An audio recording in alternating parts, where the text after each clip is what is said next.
Président, chers collègues, la délibération numéro 2 nous demande d'approuver le dossier d'enquête publique sur la base duquel le préfet pourra ouvrir l'enquête et, le cas échéant, déclarer d'utilité publique et urgent l'ensemble des travaux de construction et d'exploitation du projet.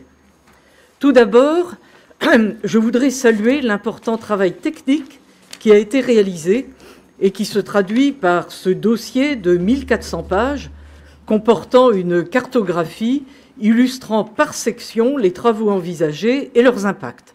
Nous y reviendrons. L'utilité publique peut être reconnue si les atteintes à la propriété privée, le coût financier, les inconvénients d'ordre social, la mise en cause de la protection et de la valorisation de l'environnement et l'atteinte éventuelle à d'autres intérêts publics qu'elle comporte ne sont pas excessifs eu égard à l'intérêt qu'elle présente. C'est la fameuse théorie du bilan sur le plan juridique. Mais au-delà de cette approche juridique, Monsieur le Président, si vous décidez de continuer à m'interrompre à chaque fois que je prends la parole... Non, mais ça suffit. Non, mais je voulais compléter, Madame Malgorn. Eh ben voilà. C'est l'arrêt Ville-Nouvelle-Ouest du Conseil d'État. Eh ben voilà. Bien, je peux quand même m'exprimer sans être interrompu pour une fois. Pour une fois. Voilà. Au-delà de cette approche juridique, car effectivement ce n'est qu'une approche juridique sur laquelle tout le monde peut être d'accord, la question que nous devons nous poser en tant qu'élus, c'est celle de l'opportunité même de la solution proposée, avec une question toute simple: est-elle la plus efficace pour améliorer les mobilités dans l'agglomération brestoise? Mais est-ce bien l'objectif visé? Pour nous, c'est clairement cela.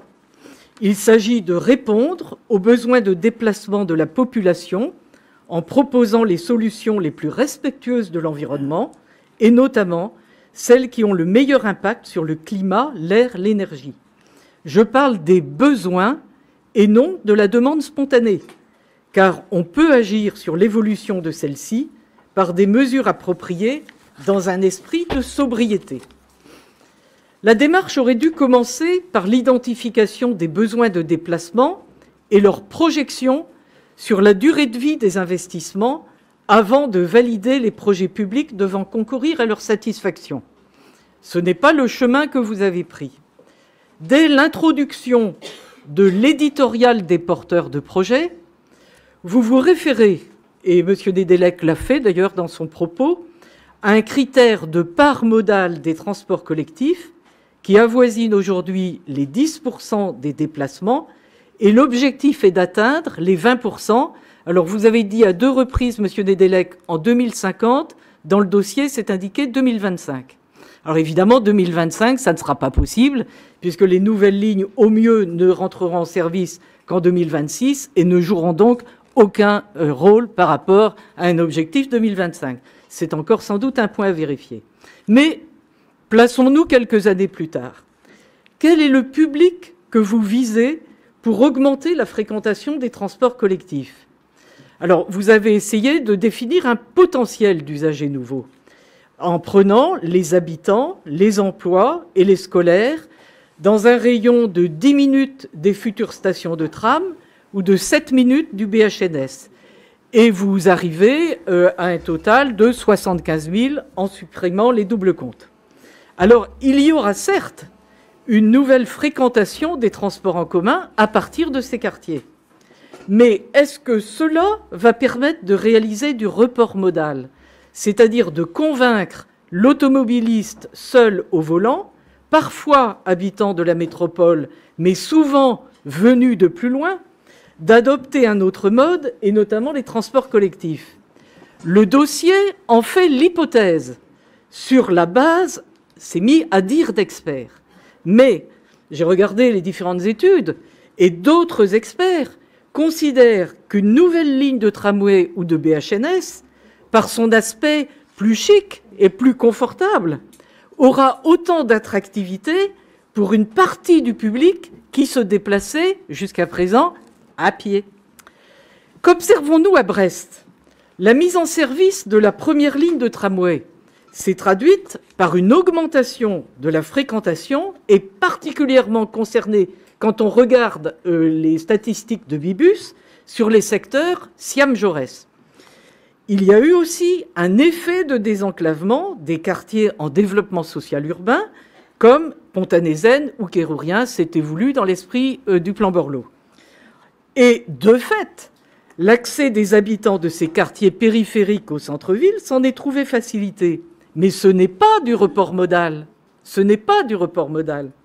S'agissant de la circulation automobile, selon les enquêtes ménages, sa part modale s'est réduite de 2 points entre 2003 et 2017, vous le rappelez dans le dossier, dans un contexte de relative stabilité, voire de légère baisse des déplacements tout modes internes à la métropole.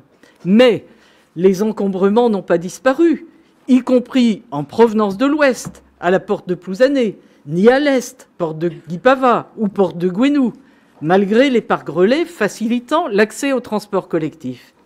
Et l'agglomération comporte maints secteurs, réputés pour leurs bouchons.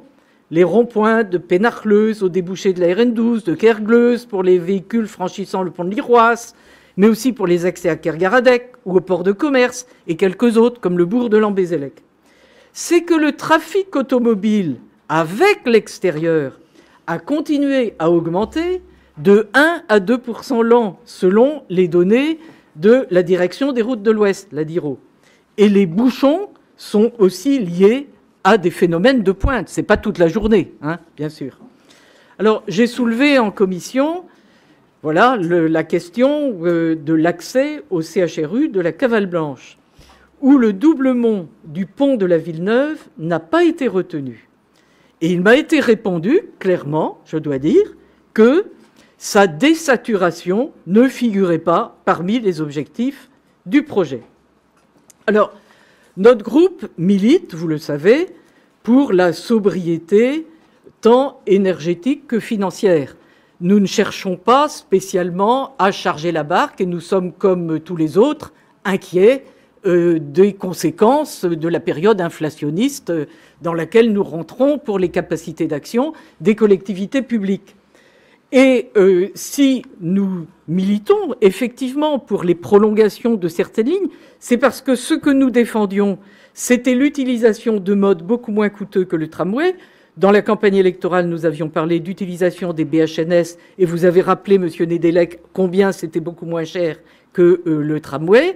Mais les temps changeant, on pourrait même songer à d'autres formules qui permettraient de généraliser sur l'ensemble de l'agglomération avec des prolongations lointaines, des busways qui sont encore moins chers. Ça mériterait en fait réflexion.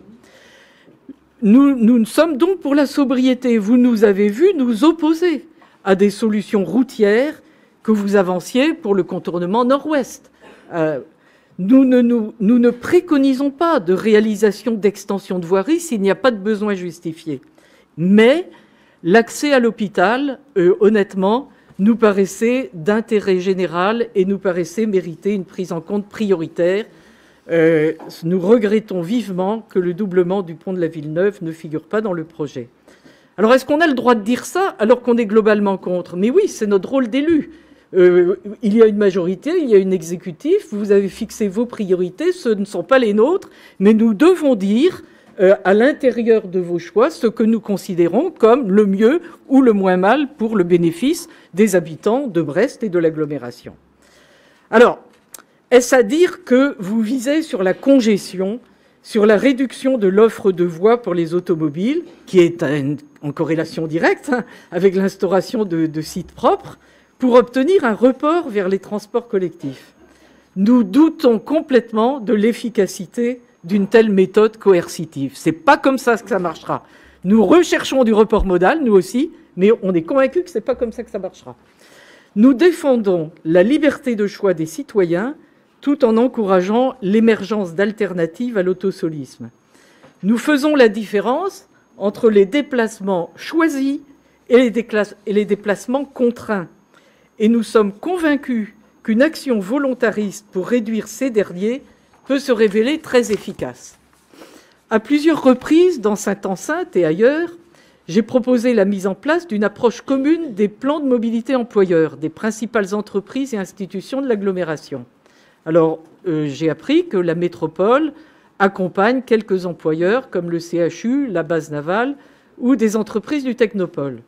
Je regrette ce caractère fragmentaire car des changements de comportement très bénéfiques pourraient être obtenus. On a vu dans certaines entreprises qui ont déjà mis en place sérieusement ces plans de déplacement employeurs, ces plans de mobilité employeurs, eh bien, un nouvel engouement pour le vélo ou le covoiturage. Mais l'efficacité appelle une action d'ensemble coordonnée qui n'a pas encore été entreprise. Ce pourrait être aussi l'occasion, avec l'ampleur prise par le télétravail, que j'appelais de mes voeux avant les confinements, mais de façon choisie et à temps partiel, et non pas contraint et à temps plein, eh bien, ce télétravail, ça pourrait favoriser le développement de tiers-lieux dans les communes d'origine des travailleurs des entreprises de la métropole. Et puis, n'oublions pas que le déplacement des personnes vient aussi en concurrence avec les transports de marchandises. Tant les livraisons des commerces traditionnels que les nouvelles mobilités liées au e-commerce viennent perturber l'espace public. C'est pourquoi nous pensons qu'il est grand temps de mettre en place une instance de travail sur la logistique urbaine. Alors, autant le dossier est détaillé sur le plan technique, autant il est très synthétique s'agissant des coûts. Nous n'avons pas le détail des coûts. J'en ai eu quelques éléments après les questions posées en commission, mais dans les 1400 pages du dossier, il y a 4 pages consacrées à l'appréciation sommaire des dépenses. Et l'évaluation socio-économique, c'est 9 pages. Ces présentations nous permettent-elles de nous assurer que le projet qui nous est présenté sera la meilleure réponse aux besoins de mobilité dans l'agglomération brestoise, tant en termes d'impact sur l'environnement qu'en termes de coûts? La réponse est négative. Ces travaux sont-ils urgents?